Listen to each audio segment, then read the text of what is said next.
yang mampu melewati segala badai hidup ini. Ku perlu Engkau Yesus, haus jiwaku menantikanmu. Ku percaya Kau penuh pengharapanku di dalam-Mu. Katakan sekali lagi. Ku perlu Engkau Yesus, yes, haus jiwa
heboh ini karena ada banyak hadiah. Ya, jadi perhatikan ayatnya, perhatikan poin-poinnya ya. Saya punya ada 5 gelas itu dalam rangka ulang tahun 100 tahun Walt Disney. Ya. Jadi kalau Bapak Ibu mau cari dimanapun nggak ada, ya hanya ada di sini. Jadi pokoknya nggak ada yang ngantuk ya, Bapak Ibu. Apalagi ini kan mau apa nih? Ya, baik. Kita Bapak Ibu, setiap kehidupan itu ada yang tidak bisa kembali ya. Batu yang kita lemparkan nggak bisa kembali lagi, betul? Perkataan kita yang kita ucapkan tidak bisa kembali lagi. Kesempatan yang tersedia itu nggak bisa kembali lagi. Walaupun kata orang ada second chance, ada kesempatan kedua. Tapi kesempatan pertama itu nggak bisa kembali lagi. Dan yang terakhir itu adalah waktu. Waktu yang sudah berlalu itu tidak bisa kembali. Betul ya Bapak Ibu ya. Oleh karena itu firman Tuhan katakan, pakailah, pergunakan waktu itu dengan baik. Karena waktu-waktu itu adalah jahat. Jahat dimaksud bukan karena dia mencuri, bukan karena dia, tapi jahat di sini dikatakan tidak kenal kompromi. Bapak Ibu mau tahu atau tidak tahu, atau masa bodoh atau nggak mau tahu sama sekali, waktu tetap berjalan, betul? Tidak pernah mengenal kompromi. Makanya kata firman Tuhan, pergunakanlah itu dengan baik, manfaatkan itu dengan baik. Mari kita berdoa. Terima kasih Tuhan Yesus, kami bersyukur kepada Tuhan karena Engkaulah Allah pencipta langit dan bumi. Sampai kepada pemazmur mengatakan, aku melayangkan mataku ke gunung-gunung. Dari manakah datangnya pertolonganku? Pertolonganku ialah dari Tuhan yang menjadikan langit dan bumi. Kami bersyukur kepada Engkau, kami punya Engkau Allah pencipta langit dan bumi. Kalau kami bayangkan, kami tinggal di bumi, di antara galaksi Bima Sakti. Galaksi Bima Sakti terdiri dari matahari dan semua planet-planetnya. Itu yang kami baru tahu. Sedangkan di alam semesta ini ada banyak galaksi-galaksi yang ada. Oleh karena itu Engkau Allah yang tidak pernah terpikirkan, Allah yang dahsyat, Allah yang hebat, Allah yang luar biasa. Terima kasih Tuhan, Engkau yang sudah memperlihatkan kemahadahsyatan, keluar biasaan Tuhan. Tetapi Allah yang besar, yang dahsyat itu Allah yang mengasihi kami. Engkau membuktikan dirinya dengan mengutus anakmu yang tunggal, yaitu Yesus Tuhan, untuk datang ke dalam dunia ini, jadi manusia. Walaupun itu sangat mudah bagi Tuhan, bagi pemikiran kami itu hal yang spektakuler, yang dahsyat. Allah pencipta langit dan bumi menjadi manusia.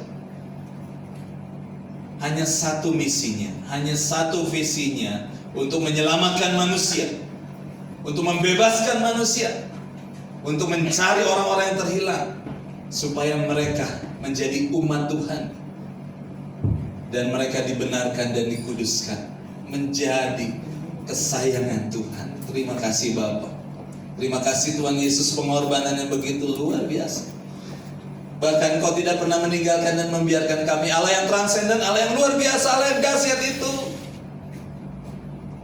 mau tinggal di dalam diri manusia yang sudah disucikan, dibebaskan dari belenggu dosa, dan dia tinggal sepanjang masa sampai kepada kekekalan, yaitu Roh-Mu yang kudus. Terima kasih Engkau Holy Spirit, terima kasih Engkau Roh-Mu yang kudus itu tinggal, yang tidak pernah membiarkan kami menjadi yatim piatu, yang tidak pernah meninggalkan kami dan membiarkan kami. Itu firman Tuhan yang katakan bagi kami, sehingga kami memperoleh kekuatan, sukacita, penghiburan, jalan keluar, hikmat, kebijaksanaan untuk mengelola hidup ini bersama dengan Tuhan.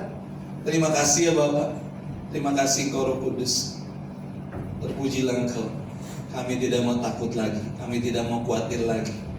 Kami mau mengandalkan Engkau, menaruh harapan hanya kepada Engkau. Di akhir tahun kami ini Tuhan, biarlah ada penuh pengucapan syukur kepada Engkau. Kami naikkan. Terpujilah nama-Mu Bapa. Terima kasih Tuhan Yesus. Terima kasih Roh Kudus. Berbicaralah karena kami siap mendengar. Supaya firman Tuhan yang tertabur ini akan tumbuh, bukan saja berakar, bertumbuh, tetapi berbuah lebat bagi hormat dan kemuliaan bagi nama Tuhan. Sehingga kami boleh menjadi orang-orang yang dipakai Tuhan untuk meneguhkan, untuk menyembuhkan, untuk memulihkan, bahkan menjadi berkat bagi sesama kami. Terima kasih Bapak, terima kasih Tuhan Yesus. Biarlah kami mengakhiri tahun 2023 ini dan menyongsong 2024 ini dengan hati yang penuh ucapan syukur kepada Tuhan. Kepala kami ditegakkan bersama dengan Tuhan, dan kami menjalani hari-hari kami dengan kekuatan dan pertolongan daripada Tuhan, bahkan penghiburan daripada Roh-Mu yang kudus. Terima kasih Bapa. Hamba-Mu hanya menyampaikan saja. Biarlah hamba-Mu semakin rendah, dijauhkan dari peninggian hati dan kesombongan. Tetapi biarlah Tuhan yang tertampilkan dan Engkau yang dipuja-puji. Engkau tempat pengandalan dan pertolongan kami. Terima kasih Bapa. Terima kasih Tuhan Yesus. Terima kasih Roh Kudus. Haleluya. Amin. Beri kemuliaan buat Tuhan kita. Ya, Bapak Ibu, kita dalam hidup ini ada 3 fase ya. Kalau dalam bahasa Inggris itu sangat jelas ya, sangat jelas. Itu disebutnya past. Past itu masa yang sudah lalu, yang sudah kita jalani. Lalu ada present. Present itu artinya masa kini. Ya, saat ini dan sedang berlangsung. Dan future, itu masa depan kita. Itulah waktu-waktu yang ada di dalam kehidupan kita, betul ya? Itu enggak terjadi hanya untuk seseorang, enggak. Semua orang, semua lapisan, mau anak-anak, mau orang tua, mau yang sepuh, mau yang dewasa, itu semua mengalami past, present, and future. Masa lalu, masa kini, dan masa yang akan datang ya. Jadi Bapak Ibu, kita mau baca firman Tuhan. Mari kita bangkit berdiri dari Pengkhotbah 3 ayat 1 sampai 15. Inilah yang menjadi perenungan buat kita supaya kita semakin bijaksana, semakin kita mempergunakan waktu-waktu yang ada itu lebih berhikmat di dalam Tuhan. Bahkan Musa mengatakan di dalam Mazmur 90, hitunglah hari-hari kami, supaya kami bisa menghitung hari-hari kami dengan bijaksana, supaya kami memperoleh hikmat daripada Tuhan. Ya, mari kita akan membacanya. Pengkhotbah 3 ayat 1 sampai 15. Saya ayat pertama, Bapak Ibu ayat yang kedua, bergantian dan begitu seterusnya ya. Untuk segala sesuatu ada masanya, untuk apapun di bawah langit ada waktunya. Ada waktu untuk lahir, ada waktu untuk menikah, ada waktu untuk menanam, ada waktu untuk ada waktu untuk membunuh. Ini jangan konteksnya zaman dulu, zaman peperangan ya Bapak Ibu. Tapi ini harus tahu konteksnya. Ada waktu untuk membunuh, ada waktu untuk menyembuhkan, ada waktu untuk merombak, ada waktu untuk membangun. Ada waktu untuk menangis, ada waktu untuk tawa, ada waktu untuk marah, ada waktu untuk menari. Ada waktu untuk membuang batu, ada waktu untuk mengumpulkan batu. Ada waktu untuk memeluk, ada waktu untuk menahan diri dari memeluk. Ada waktu untuk mencari, ada waktu untuk membiarkan rugi, ada waktu untuk menyimpan, ada waktu untuk membuang. Ada waktu untuk merobek, ada waktu untuk menjahit. Ada waktu untuk berdiam diri, ada waktu untuk berbicara. Ada waktu untuk mengasihi, ada waktu untuk membenci, ada waktu untuk perang, ada waktu untuk damai. Apakah untung pekerja dari yang dikerjakannya dengan berjerih payah? Aku telah mengerjakan Ia membuat segala sesuatu indah pada waktunya. Bahkan ia memberikan kekekalan dalam hati mereka. Tetapi manusia tidak dapat menyelami pekerjaan yang dilakukan Allah dari awal sampai akhir. Aku tahu bahwa mereka ada yang menikmati daripada sukacita dan menikmati kesenangan dalam kesenangan. Dan bahwa setiap orang dapat makan, minum, dan menikmati kesenangan dalam segala jerih payahnya, itu juga adalah pemberian Allah Aku tahu bahwa segala sesuatu yang pertama akan ada selamanya. Itu kata tambah dan kata kurangi. Allah berbuat demikian supaya manusia takut akan Dia. Yang sekarang ada, dulu sudah ada, dan yang akan ada sudah lama ada, dan Allah mencari yang sudah lalu. Amin. Mari kita akan baca yang satu lagi dalam ayat hafalan kita hari ini, Ibrani 13 ayat yang ke-8. 1, 2, 3. Yesus Kristus tetap sama, baik kemarin maupun hari ini dan sampai selama-lamanya. Amin. Silakan duduk kembali. Ya Bapak Ibu, ini ada tiga garis besar yang saya mau berikan sama Bapak Ibu ya. Mengenai yang pertama adalah konsep 3 masa dalam pandangan manusia lainnya. Ya, manusia di dunia maksudnya. Nah, konsep ini yang pertama adalah orang-orang yang terlalu mementingkan masa lalu, mengabaikan masa kini dan masa yang akan datang. Ya, Bapak Ibu kenal lagu Aku Masih Seperti Yang Dulu, menunggumu sampai akhir hidupku. Itu Bapak Ibu ketika saya siapin itu ya, saya mau nyanyi ini nih. Saya parkir di bahasa lama Bapak Ibu. Itu pengamen. Dring, ada intronya. Pikir saya nyanyi apa ya? Aku masih seperti. Waduh. Berarti lagu ini tuh benar-benar lagu hits ya Bapak Ibu.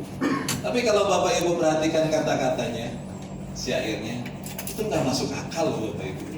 Aku masih seperti yang dulu, menunggumu sampai akhir hidupku. Wah ini kesetiaanmu. Nah gitulah ya.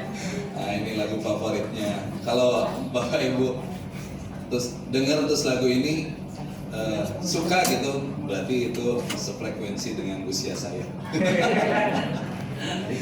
Ya, hobi musik ya. Siapa lagi siapa? Dian Piscesa. Ya. Jadi Bapak Ibu, dia itu selalu terobsesi di masa yang lalu.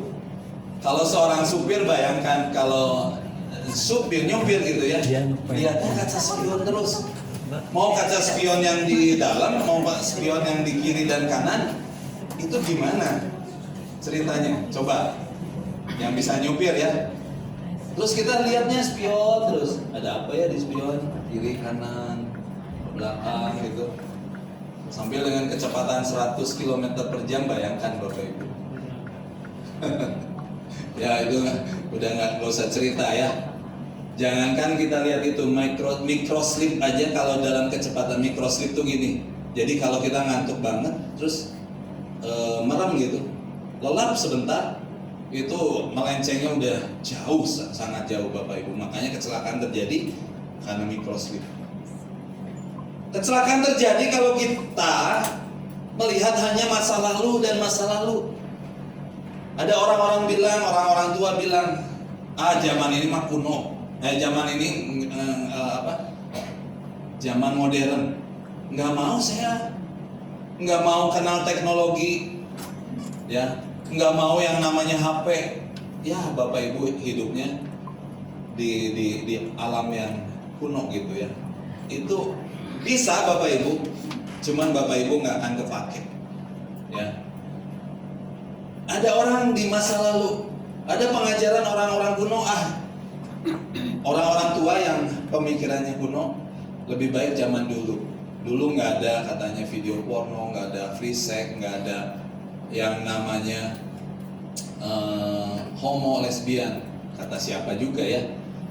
Sodom dan Gomora itu dihukum karena siapa aja dipakai tanda kutip ya, disetubuhi gitu. LGBT itu ya. Sedangkan di masa kini semuanya serba teknologi. Itu orang yang hidupnya di masa lampau. Itu pandangan orang-orang yang hidup di masa lampau.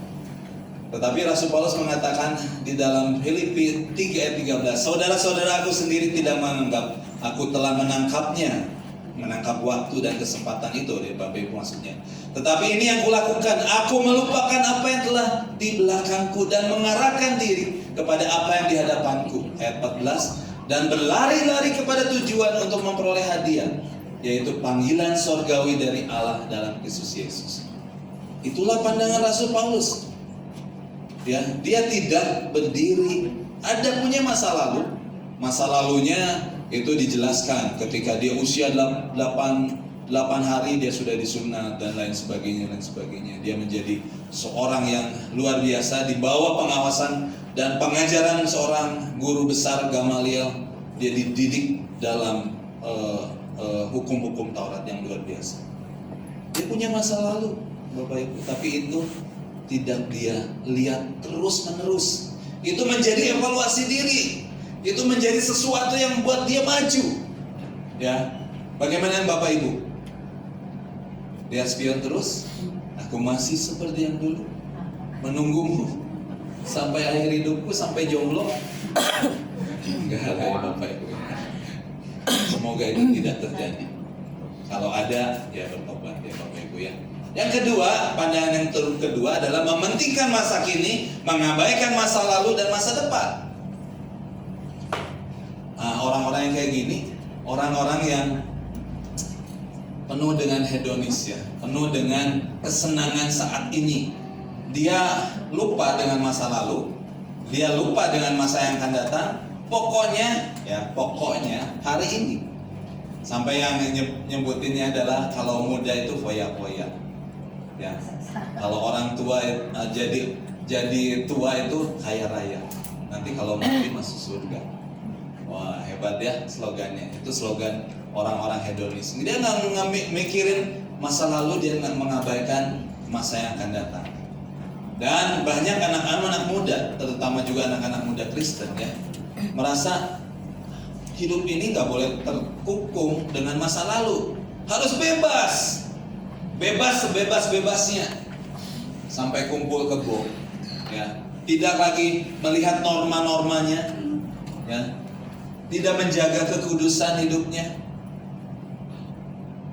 dengan narkoba. Yang penting hari ini saya senang, urusan nanti saja, urusan besok nanti saja. Kumaha kek, ya.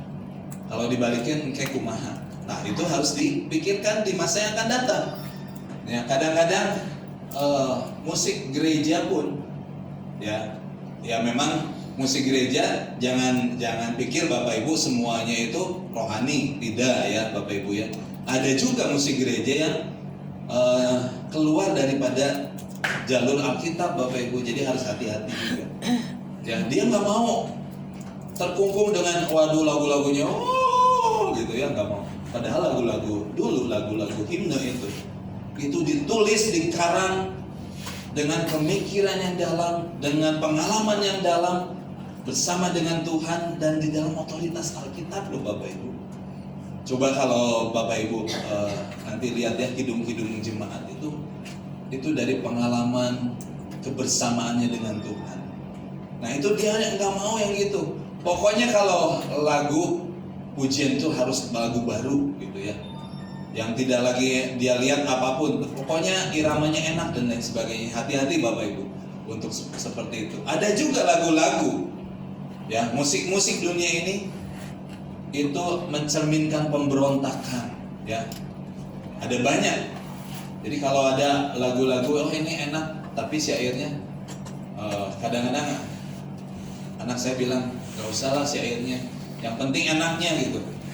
Tapi itu pun sebenarnya harusnya disaring ya Bapak Ibu ya. Jadi seperti itu. Nah, kalau kita lihat, nggak boleh mengabaikan masa depan. Ya, tadi yang dibilang engke kumaha. Nah, itulah masa depannya. Kalau sekarang narkoba, lihat ya, kalau orang-orang narkoba itu biasanya dia rusak otaknya. Bukan dalam pemikiran otaknya gitu ya, tapi benar-benar organ otaknya itu rusak. Kenapa? Karena itu narkoba itu menyerang kepada otak gitu ya, jaringan otak dan lain sebagainya. Itu mungkin nggak dirasakan sekarang karena mungkin masih muda dan lain sebagainya. Tapi di masa yang akan datang itu luar biasa kejadiannya. Orang yang mabuk sekarang mungkin masih kuat, ya, orang yang merokok mungkin masih kuat, tapi pada masa yang akan datang, nah itu Bapak Ibu, pemikiran hedonis itu harus betul-betul diwaspadai. Lagian juga yang cari pacar, yang penting mah kasep, yang penting mah gelis, peduli tentang rohaninya, peduli tentang imannya. Nggak boleh loh Bapak Ibu ya. Saya berharap semua jemaat di tempat ini, anak-anak muda, ya, tolong jaga dan pikirkan baik-baik. Jangan hanya masa sekarang, tapi masa yang akan datang perlu dipikirkan. Jauh lebih baik nanti kalau memilih sekarang yang lebih baik, nanti akan jauh lebih baik. Tapi kalau mengabaikannya, itu nanti akan terjadi neraka dunia namanya. Ya, jangan sampai seperti itu. Jadi lihat kalau mau pacaran gitu ya, lihat dia seiman. Bagaimana pertumbuhan rohaninya sampai kepada dewasa rohani. Bukan hanya tampan dan cantik. Ya dong, katanya kalau tampan dan cantik itu perlu juga. Kan tiap hari saya lihat katanya, kalau jelek terus enak katanya gitu ya. Ya Bapak Ibu, kalau cantik sama tampan itu relatif satu ya. Kedua, itu bisa dipoles Bapak Ibu ya, bisa didempul. Banyak artis-artis begitu cantik. Coba lihat yang ke sehari-harinya jelek sama. Ya, jadi jangan terkecoh dengan itu Bapak Ibu ya. Tapi berbahagialah kalau punya itu bonus tambahan kalau ada tampan dan cantik ya. Nah, lalu pandangan yang ketiga itu terlalu mementingkan masa depan, mengabaikan masa lalu dan masa kini. Itu pun nggak boleh. Dalam keseimbangan itu nggak boleh gitu ya. Nah, orang tua bijaksana mengajari anak-anaknya untuk berpikir panjang. Coba pikirkan, kalau ini kamu lakukan akan akibatnya seperti ini. Ya, biasanya kan anak-anak muda spontan, dia nggak memikirkan, eta tadi ya istilahnya kumangke gitu ya. Gimana nanti saja, urusan nanti ya nanti saja. Nah itu, jadi harus berpikir panjang. Ya, sebab akibatnya orang tua mengajari untuk memilih pasangan hidup, ya, untuk memilih pekerjaan yang untuk memiliki masa depan, tapi harus hati-hati. Orang tua juga tidak boleh mengabaikan atau memanjakan anak ya. Kalau orang tua dulu, harus cerita juga. Kalau orang tua dulu dengan jerih payah, ya saya menikah dengan Ibu Cuncun itu nggak pakai uang orang tua loh Bapak Ibu. Ya bersyukur. Semuanya kami bekerja keras, gitu ya. Saya menikah tahun 98. Waduh, itu benar-benar kayak roller coaster Bapak Ibu ya. Saya menikah di bulan Maret. Itu di bulan Desember udah kelihatan tuh masa resesinya itu. Ya. Masa reses itu kalau nggak salah di tahun 98 itu dolar jadi 14. Tadinya berapa gitu ya? Apa? Iya. Itu kan saya udah ini. Waduh, itu kalau saya lewatin bulan Juni atau Juli itu udah naik semuanya. Saya udah mungkin nggak jadi atau nggak bisa bayar gitu. Ya. Tapi saya bersyukur. Nah, itu harus kita ceritakan kepada anak-anak muda supaya anak-anak muda itu enggak hanya melihat masa depannya aja gitu. Ya, hari ini anak-anak saya ya bisa menikmati ya dengan baik gitu. Tapi mereka harus berpikir, harus diajarkan bagaimana mereka harus merendahkan hatinya ya, untuk rajin bekerja dan lain sebagainya. Supaya apa? Supaya mereka tidak manja. Kalau mereka manja, mereka tidak menjadi dewasa. Ya, dewasa itu bukan umur Bapak Ibu. Ya, dewasa itu proses dan dewasa itu nggak instan. Ya, ada usia 50 tahun, tetapi sifatnya masih kekanak-kanakan. Itu namanya childish. Ya, ada di sini. Yang kalau misalnya nggak boleh sesuatu marah, ngambek. Ya. tersinggung. Nah itu harus hati-hati Bapak Ibu ya. Itu mungkin childish. Jadi kan kalau anak-anak, coba aja anak-anak kalau nggak boleh ya, langsung kokosehan. Nah itu kan anak-anak di pojok memalukan orang tuanya gitu ya. Nah itu kan anak-anak. Ada usia yang 50 tahun, 60 tahun sifatnya seperti itu, ada Bapak Ibu. Tapi ada yang usia 25 tahun, 20 tahun tapi udah bersikap dewasa. Ya. Reaksi boleh, tapi nggak usah berlebihan gitu ya. Nah itu yang saya tanamkan hari ini. Kadang-kadang kita bereaksi lebih banyak daripada seharusnya. Nah itu kan menjadi juga sesuatu yang menjengkelkan gitu ya. Nah orang tua juga yang mengabaikan masa kini dengan berkata cari pasangan yang lebih tua hanya dengan alasan seks karena mungkin berpengalaman dan lain sebagainya. Secara fisik katanya hidungnya harus mancung untuk merubah keturunan, jangan pesek wae. Nah, jangan juga begitu ya Bapak Ibu ya. Terus harus tinggi. Terus kalau pendek katanya susah melahirkan. Kata siapa juga ya gitu ya. Terus harus langsing ya. Nah, alasan orang tua katanya memikirkan masa depan sampai anaknya itu bingung. Aduh, kepengennya mama gini, kepengennya papa gini. Akhirnya usia 40 tahun belum menikah. Karena cari yang begitu yang disukai papa mama. Jangan juga ya. Ya Bapak Ibu ya. Yang penting seiman.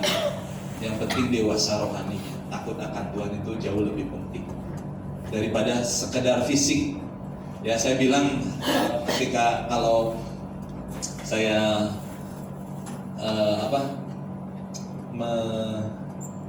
mengkonsul gitu ya orang-orang dalam pernikahan, kamu kenapa sih suka? Ya karena dia tampan, karena dia cantik gitu. Ya saya bilang harus hati-hati. Ya terutama kalau dia suka tatonya gitu ya, tato yang banyak, terus tatonya gagah gitu. Jangan lupa nanti kalau kulitnya keriput, tatonya juga jadi keriput. Tadinya naga yang besar gitu di sini.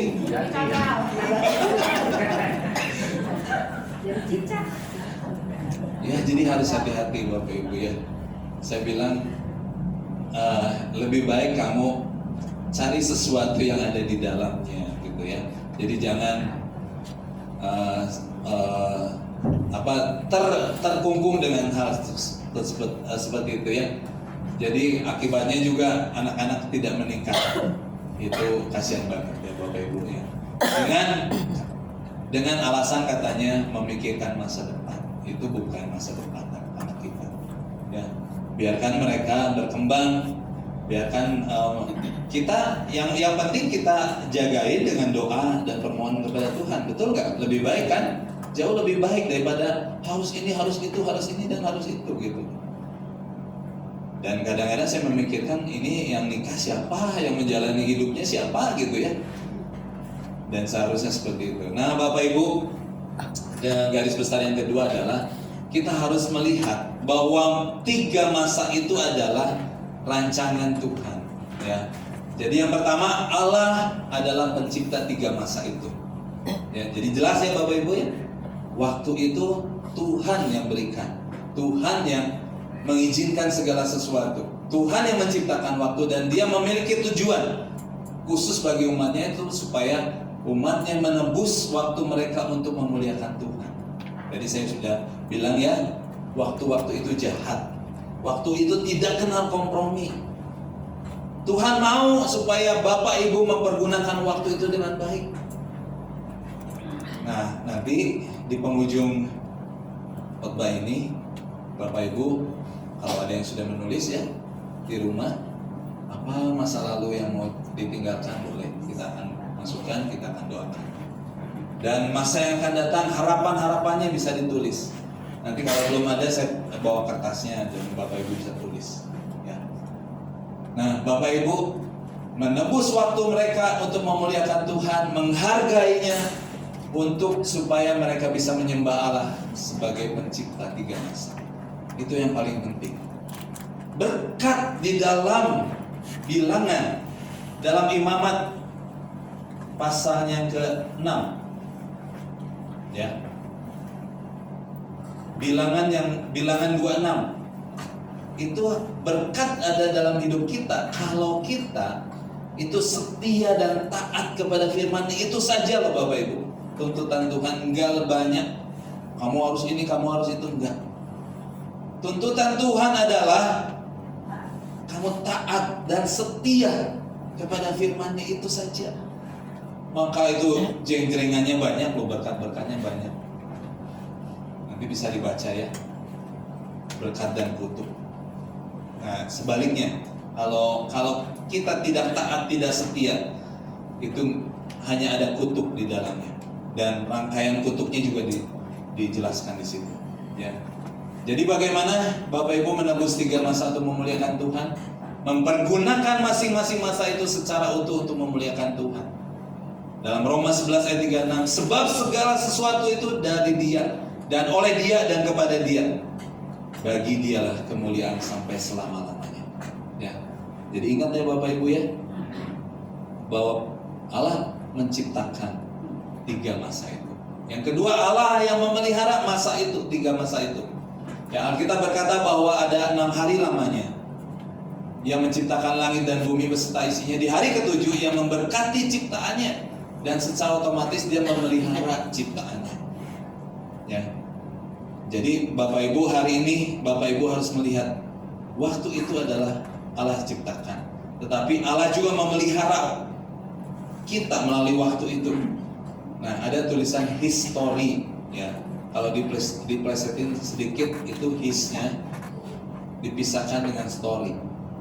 Hisnya adalah Allah. Jadi kisahnya Allah. Sejarah itu adalah kisahnya Allah Bapak Ibu. Kalau bangsa Israel sangat jelas ya melihat Allah itu. Maka dia sebutkan Allah Abraham, Allah Ishak, dan Allah Yakub. Kenapa harus berkata seperti itu? Akulah Allah Abraham, akulah Allah Ishak, akulah Allah Yakub. Itu menunjukkan kepada kita semuanya tentang kedaulatan Tuhan, tentang bahwa manusia ada, sejarah, segala sesuatu ada karena Tuhan. Ya. Jadi kalau Bapak Ibu lagi ngalami sesuatu gitu ya, ngalami kesusahan, ingat kita punya Allah Abraham, Allah Ishak, dan Allah Yakub. Saya selalu di dalam doa itu, saya selalu mempergunakan itu supaya mengingatkan kepada saya berhadapan dengan siapa? Kepada Allah yang punya sejarah. Kalau saya sampai hari ini ada, kalau nanti bisa sharing segala pengalaman Bapak Ibu dan semuanya. Kalau dipikirkan, direnungkan, itu tidak terlepas dari pemeliharaan Allah. Benar Bapak Ibu? Kalau kita sampai hari ini sampai ada. Ya, kalau saya jelaskan kenapa papa mama saya menikah gitu ya. Kenapa saya menikah dengan Ibu Cuncun. Kenapa saya tidak menikah dengan ini dan itu. Itu punya sejarah bagaimana Allah memelihara hidup saya. Kalau Yusuf sangat jelas ya. Dia bilang, kamu mereka-rekakan yang jahat. Dengan saudara-saudara yang membuang dia, menjual dia. Tapi Allah katanya mereka-rekakan sesuatu yang baik. Untuk apa? Untuk memelihara suatu bangsa yang besar. Bayangkan 2,5 juta pada waktu itu Bapak Ibu dipelihara Tuhan. Dia keluarkan dari bangsa Mesir yang sudah menjajah mereka 430 tahun. Ya, itu sampai dicatat dalam firman, di dalam Alkitab, di dalam Kejadian, Keluaran, Imamat, Bilangan, Ulangan. Bilangan itu menghitung, Ulangan itu mengulang kembali. Kenapa harus diulang? Diulang itu supaya mereka diingatkan kembali bahwa yang memelihara bangsa Israel itu adalah Tuhan Allah pencipta langit dan bumi. Ya, jadi Bapak Ibu, kita bisa melihat dalam perjalanan waktu dan masa ini supaya kita belajar dalam hal apapun dalam hidup itu. Ada satu nyanyian, hitung berkatmu satu-satu, dan bagaimana kita melihat pemeliharaan Tuhan yang luar biasa. Amin. Ya, jangan lupakan itu Bapak Ibu. anu diingat kesusahan we ya, ulah. Harus diingat bagaimana Tuhan memelihara hidup kita dan bagaimana kita bisa maju dalam kehidupan kita. Jangan kaget apa yang terjadi zaman sekarang, sebenarnya itu sudah dari dulu juga ada. Dalam khotbah 1 ayat 9 katakan, apa yang pernah ada akan ada lagi, dan apa yang pernah dibuat akan dibuat lagi. Tidak ada sesuatu yang baru di bawah matahari. Ya, jadi Bapak Ibu, kalau ada pengajaran yang sesat itu, jangan kaget, itu udah ada, dari dulu juga udah ada. Tapi yang harus Bapak Ibu ingat itu adalah kewaspadaan ya, dalam iman kita kepada Tuhan. Itu saja Bapak Ibu ya. Lalu, nah kalau kita melihat pemeliharaan Allah adalah pemelihara 3 masa. Kita belajar dari Mazmur 27 ayat 1. Dari Daud, Tuhan adalah terangku dan keselamatanku. Mari kita baca sama-sama. 1, 2, 3. Tuhan adalah Mazmurnya nggak usah ya. Mazmur 27 ayat 1 saja. Dari Daud, mulai dari Daud. 1, 2, 3. Dari Daud, Tuhan adalah terangku dan keselamatanku. Kepada siapakah aku harus takut? Tuhan adalah benteng hidupku. Terhadap siapakah aku harus gemetar? Amin. Ini menolong kita ya, untuk menyongsong 2024. Kita nggak tahu 2024 seperti apa gitu ya. Tapi kita punya harapan. Kata Amsal bilang, harapan masa depan kita selalu ada di dalam kita ya. Tapi inilah yang menjadi kekuatan bagi kita. Tuhan adalah terangku dan keselamatanku. Kepada siapakah aku harus takut? Tuhan adalah benteng hidupku. Terhadap siapakah aku harus gemetar? Ya. 2 Timotius 1 ayat 12 ini menjadi ungkapan Rasul Paulus ya. Dia mengatakan hal yang serupa. Dia bilang, itulah sebabnya aku menderita semuanya ini, tetapi aku tidak malu, karena aku tahu kepada siapa aku percaya, dan aku yakin bahwa Dia berkuasa memeliharakan apa yang telah dipercayakannya kepadaku hingga pada hari Tuhan. Ya. New King James Version itu mengatakan I know whom, ya. Dikatakan I know whom have believed. Jadi aku tahu kepada siapa aku telah. Ini menyangkut waktu Bapak Ibu. Ya, I know di situ adalah present tense, dan I have believed itu present perfect. Itu yang membuat dia beriman senantiasa kepada Tuhan, karena dia tahu siapa yang memelihara hidupnya. Bapak Ibu tahu siapa yang memelihara hidupmu? Bapak Ibu tahu siapa yang memelihara hidupmu? Tetangga Bapak Ibu, saudaramu, kakak adikmu, ayah ibumu. Hari ini mari kita akan belajar berkomitmen kepada Tuhan seperti Rasul Paulus. Aku tahu siapa yang memelihara hidupku, yang telah memelihara hidupku. Amin. Ya. Sehingga dengan pengertian ini mengakibatkan pengertian, pengetahuan bahwa Allah memelihara akan tugas dan pelayanan yang diberikan kepada kita sampai kepada akhir kita. Saya bersyukur pada Tuhan. Saya tidak menyesali apa yang Tuhan sudah izinkan dalam hidup saya. Menjadi gembala sidang, ya, dengan segala hal di dalam hidup saya, dan saya bersyukur kepada Tuhan. Ya, dan berterima kasih, dan saya percaya kepada Tuhan Allah pencipta langit dan bumi, Dia yang memelihara hidup saya. Ya, oke. Allah adalah pemelihara hidup kita dalam 3 masa. Bagaimana dengan kita? Apakah kita memiliki iman yang berpusat kepada pemeliharaan Allah? Bapak Ibu, halo? Atau kita masih kalau ada uang saya senang. Kalau ada sesuatu yang di luar Tuhan, saya mungkin tamasya hari ini. Kalau saya tamasya, saya berada di suatu tempat, saya merasa lebih bahagia. Mari Bapak Ibu, kita akan jauh melompat, ya. Next level iman kita bukan hanya itu Bapak Ibu, tapi kita percaya bahwa Tuhan yang memelihara hidup kita, ya. Maka itu kita nggak boleh hidup terus khawatir, kita nggak boleh hidup terus di dalam ketakutan, ya. Tapi kita mau berharap kepada Tuhan. Amin. Ya. Oke. Yang ketiga adalah konsep yang ketiga dalam kaitannya dalam kedaulatan Allah adalah penyempurna. Kita bersyukur ya, Allah menyempurnakan dan menyelesaikan semua masa di dalam kedaulatan yang kekal. Dalam Ibrani 13 ayat yang ke-8 itu menjadi ayat hafalan kita. Sekali lagi, mari kita baca.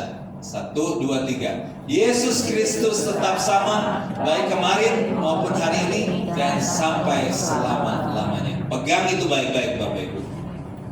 Ya, kalau Bapak Ibu mengaku Yesus Tuhan sebagai Allah dan Juru Selamatmu, yang membebaskanmu, yang membenarkanmu, mengkuduskanmu sampai kepada kamu punya status yang baru. Kamulah bangsa yang terpilih, imamat yang rajani, bangsa yang kudus, umat kepunyaan Allah. Itu hanya karena karya Yesus Tuhan, bukan karena karya kita loh Bapak Ibu. Dengan apa kita bisa mencapai status itu? Dengan kekayaanmu, jabatanmu, dengan engkau masuk gereja, engkau diam di gereja, engkau bernyanyi? Enggak loh Bapak Ibu, karena kasih karunia kamu diselamatkan oleh iman. Itu bukan hasil pekerjaanmu, jangan ada orang yang memegahkan diri. Itu bukan hasil usaha. Ya. Itu pemberian Allah, itu anugerah Allah. Makanya Bapak Ibu kita pegang firman Tuhan ini, Ibrani 13 ayat yang ke-8. Yesus Kristus tetap sama, baik kemarin maupun hari ini dan sampai selama-lamanya.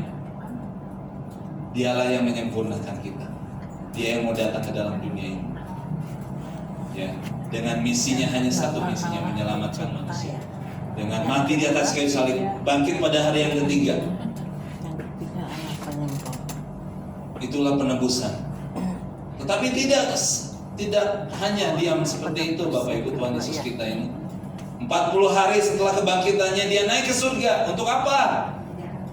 Untuk menyediakan tempat bagi kita. Dia menyempurnakan sesuatu dari hasil pekerjaannya, dari hasil pekerjaan Allah. Bukan hanya itu, dalam kitab Wahyu menjelaskan bahwa dia akan datang kembali kedua kali. Menjadi apa? Menjadi hakim, menjadi raja di atas segala raja.